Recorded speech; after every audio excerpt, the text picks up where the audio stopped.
The autumn air in St. Louis carried a crisp bite as thousands of people streamed toward the Edward Jones Dome for Joyce Meyer's Love Life Conference. The massive concrete structure stood like a beacon against the Missouri skyline, its modern architecture contrasting sharply with the historic brick buildings that dotted the downtown area.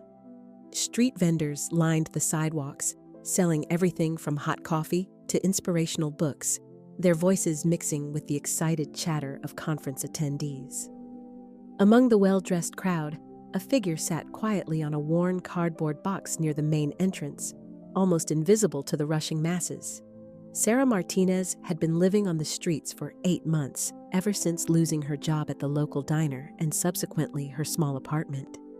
Her weathered face told stories of sleepless nights under highway overpasses and meals skipped to save the few dollars she managed to collect from kind strangers. The faded blue jacket she wore had seen better days, its torn pockets holding her few possessions, a cracked phone with no service, a worn photograph of her daughter, and a small notebook where she wrote her thoughts. The concrete beneath her was cold, seeping through the thin cardboard that served as her makeshift seat. As the crowd thickened, Sarah watched the parade of hope-filled faces passing by. Women in designer handbags walked alongside men in pressed suits, all carrying the same expression of anticipation. Children skipped beside their parents, clutching small Bibles and conference programs. The energy was palpable, a mixture of faith and expectation that seemed to electrify the very air around the dome. Sarah had heard about Joyce Meyer from a fellow homeless woman at the shelter. Stories of transformation, healing, and second chances that seemed too good to be true. The security guards near the entrance wore crisp uniforms and maintained professional smiles as they directed the flow of people. Their walkie-talkies crackled with updates about crowd control and VIP arrivals. The main doors, tall and imposing, opened and closed in a steady rhythm, each time releasing a burst of warm air mixed with the sound of contemporary Christian music from inside. Sarah pulled her jacket tighter around her shoulders, feeling the contrast between the warmth emanating from the building and the cold reality of her situation. A black SUV with tinted windows pulled up to the VIP entrance, causing a stir among the waiting crowd.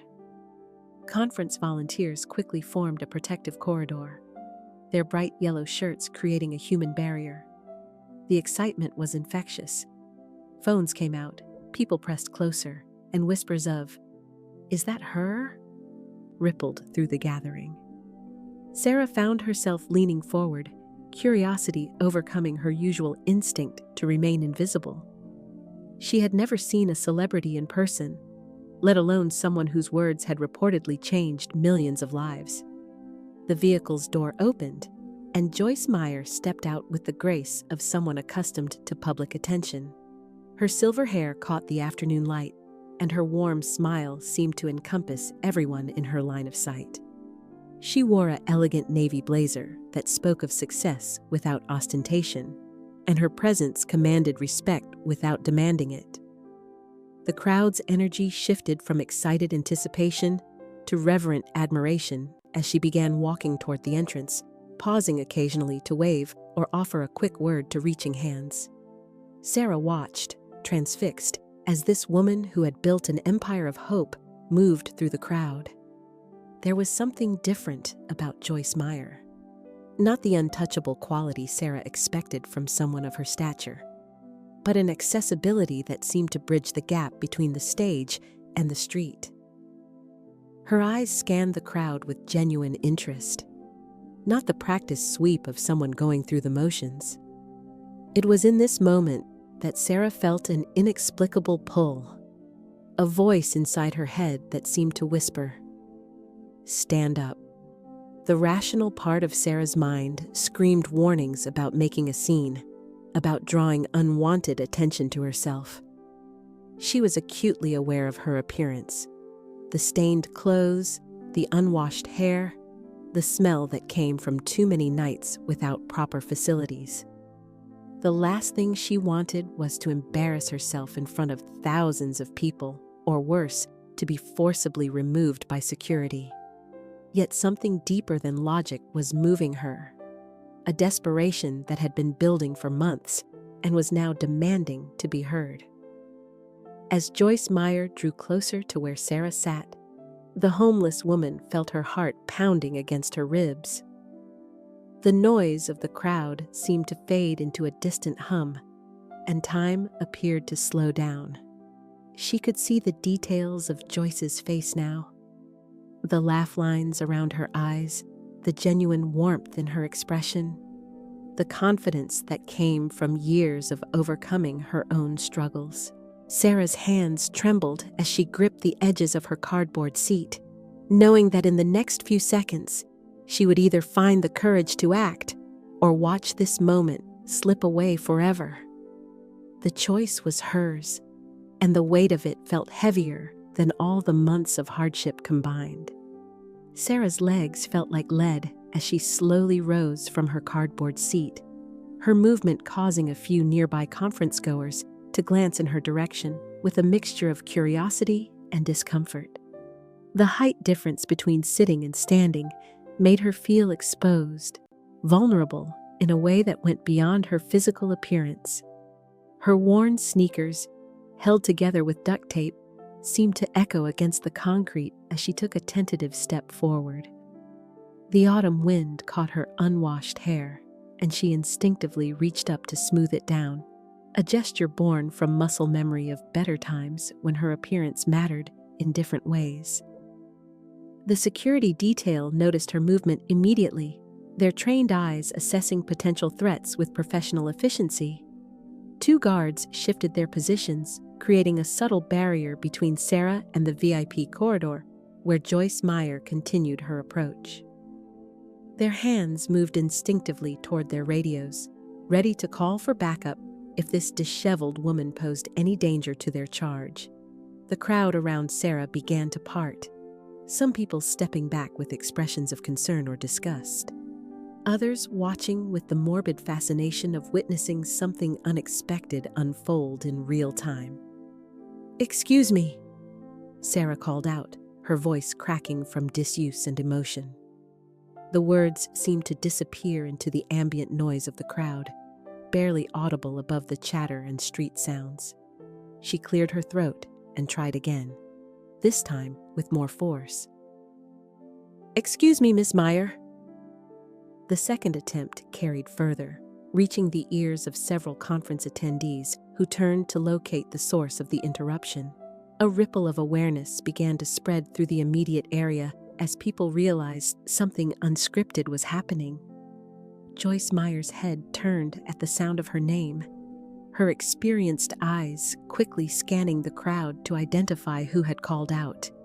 Years of public ministry had taught her to recognize genuine need, and something in the tone of that voice made her pause mid-stride. Her security team immediately moved closer, their body language shifting from casual alertness to protective readiness. The lead guard, a tall man with graying temples, stepped forward with his hand raised toward Sarah, his intention clear without being overtly threatening. "Ma'am, please step back," the security guard said in a firm but not unkind voice. His training had taught him to de-escalate situations before they became problematic, and he could see the desperation in Sarah's eyes that often preceded unpredictable behavior. The crowd around them had grown noticeably quieter, sensing the tension in the air. Phones began to appear as people instinctively started recording, the modern reflex to document anything that seemed newsworthy or potentially viral. Sarah felt the weight of hundreds of eyes upon her, each gaze feeling like a judgment on her worth as a human being. Her cheeks burned with embarrassment, but something deeper than shame was driving her forward. "Please," she said, her voice stronger now, carrying the desperation of someone who had nothing left to lose. "I just need 1 minute, just 1 minute of your time." Her words hung in the air like a prayer, raw and honest in a way that cut through the polished atmosphere of the event. The crowd's reaction was mixed and immediate, Some people whispered among themselves, their voices carrying fragments of judgment and speculation. "Why doesn't she just go to the shelter?" one woman murmured to her companion. "This is inappropriate," another voice added. But there were others whose faces showed recognition of shared humanity, people who saw past the exterior circumstances to the person underneath. A few individuals stepped closer, not to gawk, but to bear witness to whatever was about to unfold. Joyce Meyer raised her hand, a gesture that immediately commanded attention and respect from both her security team and the surrounding crowd. Her years of ministry had taught her to recognize divine appointments, those unexpected moments when God orchestrated encounters that transcended human planning. She had built her entire career on the foundation of her own redemption story, rising from an abusive childhood to become one of the most influential Christian teachers in the world. If anyone understood the power of second chances, it was her. "It's okay," Joyce said to her security team, her voice carrying the authority of someone accustomed to making decisions that others might question. She took a step toward Sarah, closing the distance that protocol and social convention had created between them. The crowd seemed to hold its collective breath, sensing that they were about to witness something significant. The afternoon sun broke through the clouds at that moment, casting both women in a golden light that seemed almost cinematic in its timing and beauty. Joyce Meyer's approach toward Sarah created a ripple effect through the crowd, with people instinctively moving closer to witness this unexpected encounter. The famous minister's face showed no trace of the discomfort or judgment that Sarah had grown accustomed to seeing in the eyes of strangers. Instead, there was a warmth and recognition that spoke of someone who understood struggle from personal experience. The security team maintained their protective positions, but stepped back slightly, respecting their charge's decision, while remaining ready to intervene if necessary. "What's your name, honey?" Joyce asked, her voice carrying the same warmth that had comforted millions through television screens and conference speakers. The simple question, asked without condescension or hurry, seemed to unlock something in Sarah's chest. It had been weeks since anyone had asked her name, since anyone had seen her as more than an obstacle to step around or a problem to be solved by someone else. The recognition of her basic humanity in that moment was almost overwhelming. "Sarah," she replied, her voice barely above a whisper. "Sarah Martinez."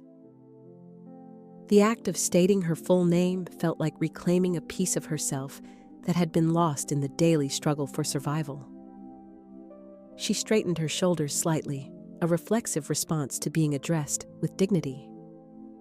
The crowd around them had grown larger, but the noise level had decreased as people strained to hear this impromptu conversation between two women from vastly different worlds.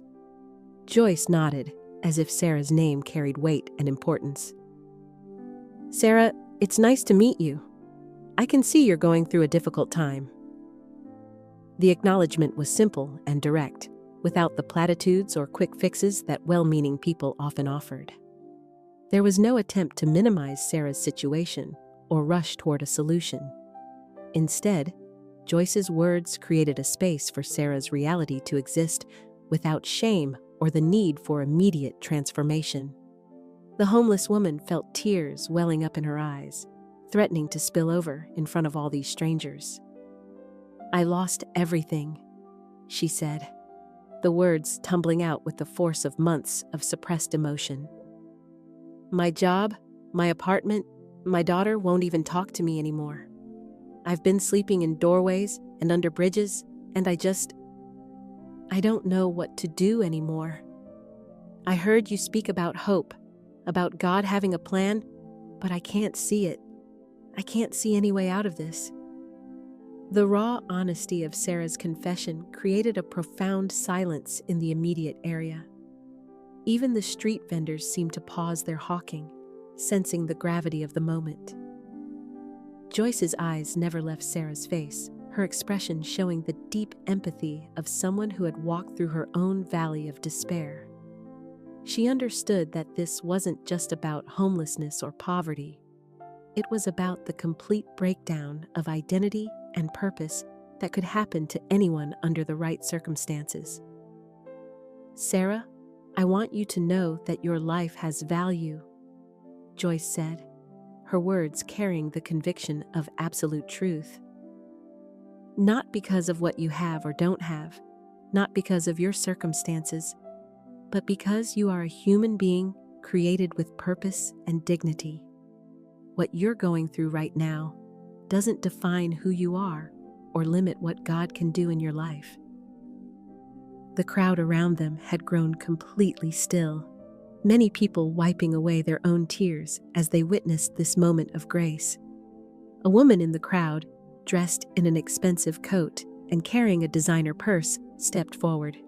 Her name was Linda, and she had been attending Joyce Meyer conferences for years, but had never seen anything quite like this. "I'm sorry," she said, addressing Sarah directly. "I walked past you earlier and didn't even see you. Really see you. I was so focused on getting to my seat that I forgot about the people right in front of me." Her voice shook with emotion as she reached into her purse and pulled out a business card. "I own a restaurant downtown. If you want a job, come see me Monday morning." The gesture seemed to break open something in the crowd, and other people began stepping forward. A man offered information about a transitional housing program. Another woman mentioned a clothing donation center, and someone else spoke about job training programs available in the city. What had started as an individual encounter was becoming a community response, with Joyce Meyer's example of dignity and respect creating space for others to act with compassion rather than judgment. Joyce watched this outpouring with a smile that seemed to light up her entire face. This was why she did what she did. Not just to fill arenas or sell books, but to create moments where the love of God became tangible through human kindness. She reached into her own purse and pulled out a card, writing something on the back before handing it to Sarah. "This has my personal assistant's number," she said. "Call her tomorrow. We have resources that can help, but more importantly, I want you to know that your story isn't over. This is just a chapter, not the conclusion." The impromptu gathering around Sarah and Joyce Meyer had grown to include nearly 100 people, transforming what should have been a simple VIP entrance into something resembling a spontaneous outdoor ministry. Conference attendees who had been rushing to secure good seats now found themselves part of something more immediate and real than anything they might hear from the stage. The security team, initially concerned about crowd control, now stood as protective guardians of this sacred moment rather than barriers to it. Linda, the restaurant owner who had offered Sarah a job, found herself in conversation with 3 other business owners who had witnessed the exchange. They were quickly organizing a support network, exchanging contact information, and discussing how they could coordinate their efforts to help not just Sarah, but other homeless individuals in the St. Louis area. The spontaneous collaboration was remarkable, bringing together people who might never have spoken under normal circumstances, but were now united by a shared sense of purpose and compassion. Sarah stood at the center of this whirlwind of activity, overwhelmed by the sudden shift in her circumstances. Just 30 minutes earlier, she had been invisible, another piece of urban furniture that people stepped around without acknowledgement. Now she held business cards, phone numbers, and promises of help that seemed almost too good to be true. Her hands shook as she tried to organize the various pieces of paper, afraid that if she lost even one, this entire experience might disappear like a dream. Joyce Meyer, despite having a conference to conduct and thousands of people waiting inside, seemed in no hurry to leave. She understood that sometimes the most important ministry happened not from a stage, but in moments like these, where the kingdom of heaven touched earth through simple human kindness. Her assistant, an efficient woman named Patricia, had appeared at some point, and was quietly coordinating with the various volunteers, ensuring that Sarah would have proper follow-up and support. "You know," Joyce said to Sarah, her voice carrying a note of wonder, "I've been doing this for over 30 years, and I still get amazed by how God orchestrates these moments. I was supposed to walk straight into that building, give my talk, and leave. But something made me slow down, made me really look at the people around me. I think that something was you, Sarah. I think you were supposed to stop me today." The crowd around them had become a mix of conference attendees and curious passers-by, but the atmosphere remained respectful and focused. Several people had their phones out, recording what was happening, but there was nothing exploitative about it. Instead, it felt like they were documenting something important, a moment that deserved to be remembered and shared. The autumn sun continued to shine down on the gathering, creating an almost ethereal quality to the scene. A local news crew, initially at the Dome to cover the conference, had caught wind of what was happening outside and set up their equipment at a respectful distance. The reporter, a young woman named Jessica Chen, approached Joyce's assistant to request an interview. Patricia consulted with Joyce, who agreed to speak briefly about what had transpired, seeing it as an opportunity to amplify the message of compassion and community support. As the crowd began to disperse slightly, with some people finally heading into the conference and others lingering to continue conversations, Sarah found herself face to face with a teenage girl who had been watching from the edge of the group. The girl, maybe 16 or 17, had tears streaming down her face. "My mom and I have been struggling too," she whispered to Sarah. "Not homeless, but close. Seeing this, seeing how people can care, it gives me hope." Sarah reached out and took the girl's hand, a gesture that surprised her with its naturalness. For months, she had felt like damaged goods, someone who could only receive help but had nothing to offer in return. But in this moment, she realized that her story, her struggle, had become a bridge for others to find hope and connection. "What's your name, sweetheart?" she asked, unconsciously echoing Joyce's earlier question. The transformation in Sarah was visible to everyone around her. Her posture had straightened, her voice had grown stronger, and there was a light in her eyes that hadn't been there an hour earlier. It wasn't that her circumstances had magically changed. She was still homeless, still facing enormous challenges. But something fundamental had shifted in how she saw herself and her place in the world. She was no longer just a recipient of charity, but a participant in a community of mutual support and care. 3 weeks later, Sarah stood in front of the mirror in her small studio apartment, adjusting the collar of her new work uniform. The apartment wasn't much, a converted efficiency in an older building downtown, but it had a bed, a kitchenette, and most importantly, a door she could lock from the inside. The walls were bare, except for a small framed photo of her daughter and a handwritten note from Joyce Meyer that read, "Remember, you are loved and you have purpose." The morning light streaming through the single window seemed brighter than any sunrise she had watched from park benches or doorways. Her job at Linda's restaurant, the Corner Cafe, had started as washing dishes and cleaning tables, but Linda had quickly recognized Sarah's natural ability to connect with customers. Within 2 weeks, she had been promoted to server, and her genuine warmth and gratitude made her a favorite among the regular patrons. The work was hard, and her feet ached at the end of each shift. But the steady paycheck and the dignity of employment had begun to rebuild something in Sarah that she thought was permanently broken. The ripple effects of that day at the Edward Jones Dome continued to spread throughout the St. Louis community. Linda had partnered with 2 other business owners from the crowd to create an informal network they called Second Chances Street. Louis. They had helped 4 other homeless individuals find housing and employment, and their story had inspired similar initiatives in other parts of the city. Local churches had begun coordinating their outreach efforts, and the city council had approved additional funding for transitional housing programs. Sarah's relationship with her daughter, Maria, remained complicated, but they had begun talking again through text messages.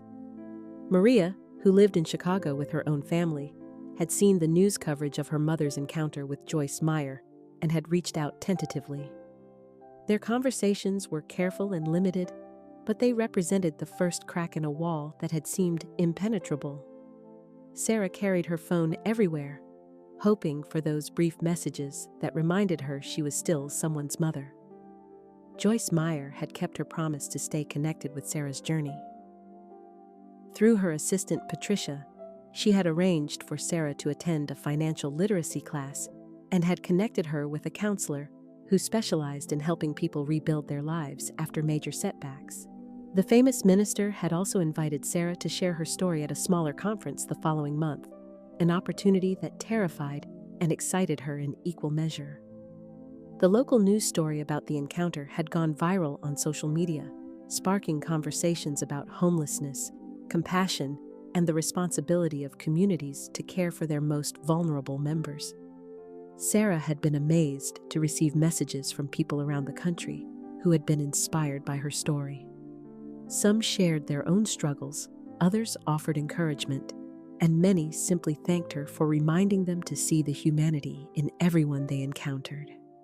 On this particular morning, Sarah was preparing for something special. Linda had arranged for her to speak to a group of high school students about resilience and second chances. The irony wasn't lost on her. 6 months ago, she had been someone that teenagers would have crossed the street to avoid, and now she was being invited to share wisdom with them. She had spent hours preparing her remarks, wanting to be honest about the darkness she had experienced, while also conveying the hope that had pulled her through. As she walked to work, Sarah passed the spot where she used to sit outside the Edward Jones Dome. The cardboard was long gone, but she paused there anyway, remembering the desperation and fear that had driven her to call out to a stranger. A businessman hurrying past dropped some change into the cup of a homeless man sitting nearby, and Sarah stopped to talk with him. His name was Robert, and his story was different from hers, but equally heartbreaking. She gave him Linda's business card and her own phone number, continuing the cycle of connection and support that had saved her own life. The morning rush hour continued around them as Sarah and Robert talked, but she was no longer invisible to the passing crowd. Several people recognized her from the news coverage and stopped to say hello or offer encouragement. A few asked about volunteer opportunities with Second Chance's St. Louis, and one woman handed her a donation for the organization. Sarah realized that she had become something she never expected to be, a symbol of hope and transformation in her community.